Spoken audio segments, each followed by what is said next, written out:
Welcome to KL9 news. ఆంధ్రప్రదేశ్లోని register కార్యాలయాల్లో slot booking విధానాన్ని మంత్రి సత్యప్రసాద్ ప్రారంభించారు. తొలి విడతలో భాగంగా 26 జిల్లాల్లోని ప్రధాన కార్యాలయాల్లో ఈ విధానాన్ని అందుబాటులోకి తీసుకొచ్చారు. ఇప్పుడు కూడా పేద ప్రజలు అలాగే పరిపాలనలో విధి విధానాలు కూడా అందరికీ వెసులుబాటుతో ఉండాలని చెప్పే లక్ష్యంతో పరిపాలనిస్తూ ఉంటారు. వారి యొక్క ఆలోచనలను క్షేత్రస్థాయిలో అమలు చేయాలని చెప్పేసి మా స్పెషల్ సిఎస్ గారు అలాగే మా కమిషనర్ గారు వారి యొక్క టీం అందరూ కూడా కలిసి ఈ యొక్క అద్భుతమైనటువంటి కార్యక్రమం చేపట్టారు. ఎందుకంటే డిజిటలైజేషను అలాగే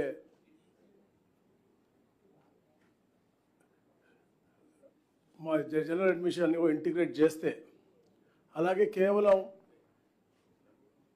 గవర్నమెంట్లో బ్యూరోక్రాట్స్ కలెక్టర్సే కాకుండా ఏదైతే వ్యాపారస్తులు ఉన్నారో బిల్డర్స్ అసోసియేషన్స్ ఉన్నారో అది క్రెడా అవ్వచ్చు, నెరడ్కో అవ్వచ్చు, బిల్డర్స్ అసోసియేషన్ అవ్వచ్చు, వాళ్ళతో కూడా స్టేక్ హోల్డర్స్గా చేసి వాళ్ళందరినీ కూడా స్టేక్ హోల్డర్స్గా చేసి వాళ్ళతో కూడా ఫీడ్బ్యాక్ తీసుకుని ఎలా చేస్తే బాగుంటుందో అని చెప్పేసి సుదీర్ఘ చర్చ చేసి ఎన్నో రిఫార్మ్స్ చేసినటువంటి పరిస్థితి మనం చూస్తూ ఉన్నాం. గత ప్రభుత్వంలో చాలా ఇబ్బందులు పడ్డాం, ల్యాండ్ రిఫార్మ్స్లో ఇబ్బందులు పడ్డాం, రిజిస్ట్రేషన్ శాఖలో ఇబ్బందులు పడ్డాం. అన్నీ కూడా దూరం చేయాలనే లక్ష్యంతోనే ఈ రోజున ఈ స్లాట్ బుకింగ్ సదుపాయాన్ని తీసుకోవడం జరిగింది.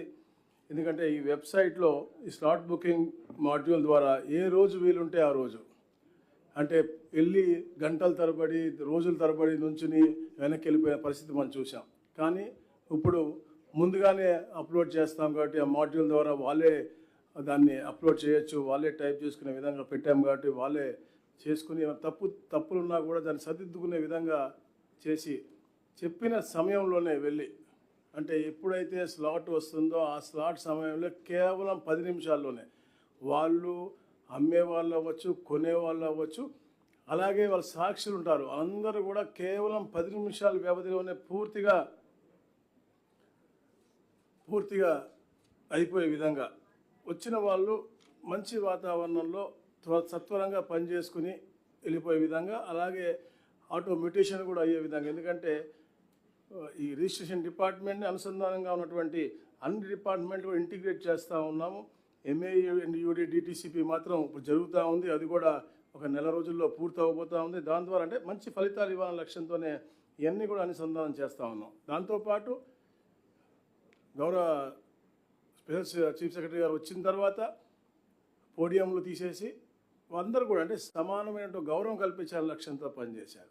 అలాగే హరినారాయణ గారు వచ్చిన తర్వాత సెలవు రోజుల్లో కూడా తప్పకుండా ఎవరికి కావాలంటే కూడా తప్పకుండా మనం పెడదామనే లక్ష్యంతో ఈ స్లాట్ బుకింగ్ కూడా అది కొంచెం ఎక్స్ట్రా పేమెంట్ చేస్తే తప్పకుండా సెలవు రోజుల్లో కూడా అంటే ఒక వెసులుబాటు కల్పించే విధంగా ఒక మంచి వాతావరణం చేసే విధంగా అది కూడా చేయడం జరుగుతూ ఉంది. దాంతోపాటు మొన్న ఉగాది రంజాన్ రోజుల్లో కూడా చాలామంది చెప్పారు రాదు రాదు రాదు అని, కానీ దాదాపుగా 72 కోట్ల రూపాయలు ప్రభుత్వానికి రెవెన్యూ వచ్చింది. అంటే చేయించుకున్న పబ్లిక్ హ్యాపీగా ఉన్నారు, ప్రభుత్వానికి రెవెన్యూ కూడా వచ్చింది. అట్లాంటి కొత్త నూతనమైనటువంటి కార్యక్రమాలు చేపట్టి రాబోయే రోజుల్లో తప్పకుండా ఒక ఫ్రెండ్లీ వాతావరణం క్రియేట్ చేయాలని చెప్పేసి మేము ఇవన్నీ కూడా చేయడం జరుగుతుంది. ఈ రోజున 26 జిల్లా కేంద్రాల్లో ఈ యొక్క స్లాట్ బుకింగ్ ఓపెన్ చేస్తూ ఉన్నారు. సత్వరంగా 296 ఏదైతే సబ్ రిజిస్ట్రార్ ఆఫీసులు ఉన్నాయో అన్నిట్లో కూడా ఈ యొక్క కార్యక్రమం ఉంటుంది. ఎప్పటికే పైలట్ ప్రాజెక్ట్ కూడా గాంధీనగరం, కంకిపాటి కూడా చేసి సక్సెస్ఫుల్గా అయింది. ఎందుకంటే ఎక్కడెక్కడ ఇబ్బంది జరగకూడదని చెప్పేసి మా ఐజీ గారు వాళ్ళ టీం అంతా డిఐజీలు అందరూ కూడా డిఆర్లు అందరూ కూడా ప్రత్యేకంగా చూసుకుని పైలట్ ప్రాజెక్ట్ మీద శ్రద్ధ పెట్టి రేపొద్దున ఎవరు కూడా సామాన్య ప్రజలు కానీ వ్యాపారస్తులు ఇబ్బంది పడకూడదన్న లక్ష్యంతో పైలట్ ప్రాజెక్ట్ పకడ్బందీగా ఇక్కడే మనకి ఎన్టీఆర్ జిల్లాలో చేసి సక్సెస్ఫుల్గా అయిన తర్వాతనే ఈ రోజున ప్రవేశపెడతా ఉన్నారు. ఇట్లాంటి రిఫార్మ్స్ ఇంకా ఎన్నో తీసుకొచ్చి ప్రజలకి మంచి సేవ అందించాలి. ఎందుకంటే గతంలో చూసాం మనం ఇంపర్సనేషన్ అవ్వచ్చు, డబుల్ రిజిస్ట్రేషన్స్ అవ్వచ్చు, ఇవన్నీ అరికట్టాలని చెప్పే లక్ష్యంలో ఆధార్ని ఇంటిగ్రేట్ చేసి కూడా ఈ యొక్క కార్యక్రమాలు ముందు తీసుకెళ్తా ఉన్నాం. దాంతోపాటుగా పారదర్శకత ఉండాలి అని చెప్పేసి దీంతో ఎందుకంటే ఇప్పుడు మనం చూస్తూ ఉన్నాం మన ఇంట్లో కూర్చొని టెక్నాలజీ పెరిగిపోయింది, ChatGPT లాంటివి ఉన్నాయి, AI లాంటివి ఉన్నాయి, అన్నీ కూడా వాడి తద్వారా సిటిజన్ ఇంట్లోనే కూర్చుని అన్నీ అప్పుడు ఇప్పుడు మనం మ్యారేజ్ రిజిస్ట్రేషన్ చేసుకోవాలి అంటే కూడా ఇంట్లోనే కూర్చుని వారే ఆన్లైన్ చేసి ఆన్లైన్లోనే ఫీజు కట్టి డిజిటలైజేషన్ చేసుకునే విధంగా ఈ యొక్క హిందూ మ్యారేజ్ సిస్టమ్ కూడా మార్పులు కూడా తీసుకొచ్చి దాన్ని కూడా ఈజ్ ఆఫ్ డూయింగ్ థింగ్స్ అనేది చేస్తూ ఉన్నాం. అలాగే స్టాంపులు లభ్యత అవ్వచ్చు, లేకపోతే స్టాంప్ డ్యూటీ ఎంత ఉంది, దాని రిజిస్ట్రేషన్ ఫీ ఎంత, అన్నీ కూడా ముందుగానే అవగాహన తెలుసుకుని ముందుగానే కట్టే విధంగా కూడా ఇవన్నీ కూడా అంటే మల్టిపుల్ మాడ్యూల్స్ పెట్టి చేసేటువంటి పరిస్థితి తప్పకుండా ఇది ప్రజలకి ఉపయోగకరంగా ఉంటుంది. అలాగే ఏదైతే గౌరవ ముఖ్యమంత్రి గారు ఏదైతే వ్యాపారస్తులు ఉన్నారో లేకపోతే భూమి ఓనర్స్ ఉన్నారో వాళ్ళకు కూడా ఎలాంటి ఇబ్బంది ఉండకూడదు, రిజిస్ట్రేషన్తో పాటు అభివృద్ధిలో కూడా ఇబ్బంది ఉండకూడదని చెప్పేసి మొన్న కూడా ఇక్కడే కలెక్టర్స్ కాన్ఫరెన్స్లో కూడా నాలా విషయం కూడా చెప్పారు. ఏదైతే 1963 యొక్క నాలా యాక్ట్ని ఎన్నోసార్లు పలుమార్లు మార్చారు. 2006లో మార్చారు, 2012లో మార్చారు, 18లో మార్చారు, 21లో మార్చారు.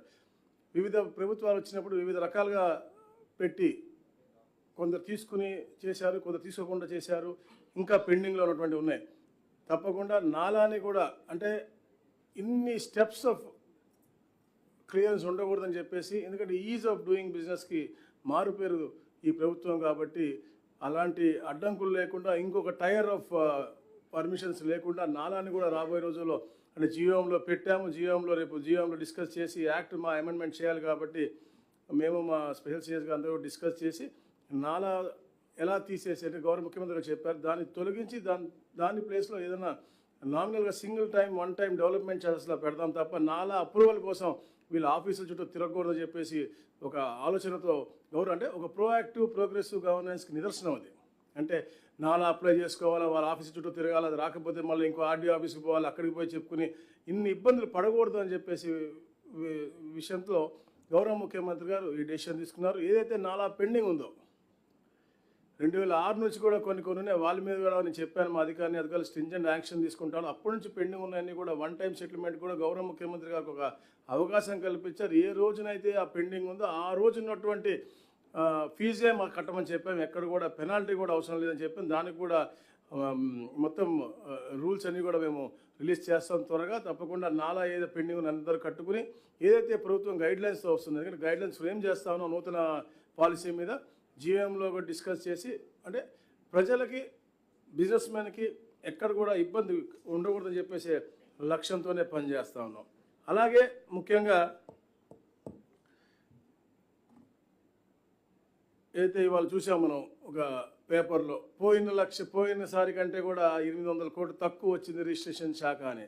తప్పకుండా డబ్బు కోసం వెనకపడి రెవెన్యూ కోసం వెనకపడి ఈ ప్రభుత్వం పేదలకు ఇబ్బంది పెట్టే పరిస్థితి లేదు.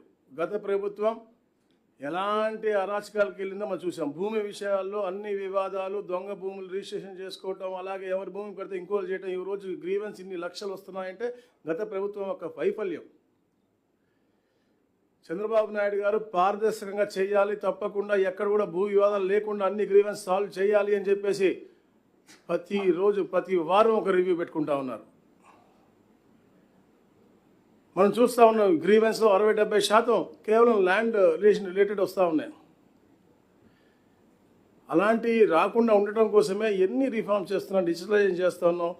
ఈరోజు స్లాట్ బుకింగ్స్తో పాటు అది QR కోడ్ ద్వారా చేసుకునే విధంగా గత ప్రభుత్వం అన్నీ ఇప్పుడు ఫ్రీ హోల్డ్ చేశారు. ఫ్రీ హోల్డ్లో కూడా అన్ని ఇన్సైడ్ ట్రేడింగ్ చేసుకుని వాళ్ళు రిజిస్ట్రేషన్ చేసుకున్నారు. ఈరోజు మేము ఫ్రీ చేస్తే మొత్తం 500 కోట్లు కాదు, దానికంటే డబుల్ ట్రిపుల్ వస్తాయి మాకు. కానీ పారదర్శకంగా చేయాలి, పేదలకు న్యాయం జరగాలి, ఎవరికి న్యాయంగా వాళ్ళకి హక్కు కల్పించాలి లక్ష్యంతోనే ప్రభుత్వం పనిచేస్తాం తప్ప డబ్బుల కోసం గడ్డి తినే ప్రభుత్వం ఇది కాదు. తప్పకుండా రెవెన్యూ మెరుగుదల ఉంటుంది, గత ప్రభుత్వం కంటే మెరుగుదల ఉంటుంది, కానీ అది న్యాయపరంగా ప్రజల శ్రేయస్సు కోరే విధంగా ఉంటుంది, వ్యాపారస్తుల యొక్క శ్రేయస్సు కోరే విధంగా ఉంటుంది. అందుకనే నాలా అయితే ఇది కూడా ఎందుకంటే మేము అభివృద్ధి కోరుతా ఉన్నాం, ఉద్యోగాలు కోరుతా ఉన్నాం.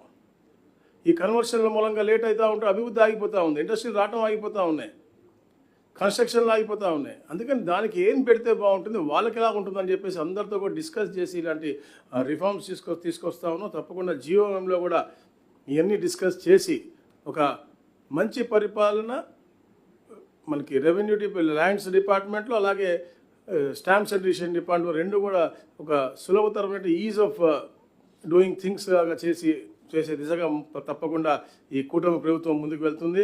అలాగే అందరినీ కూడా స్టేక్ హోల్డర్స్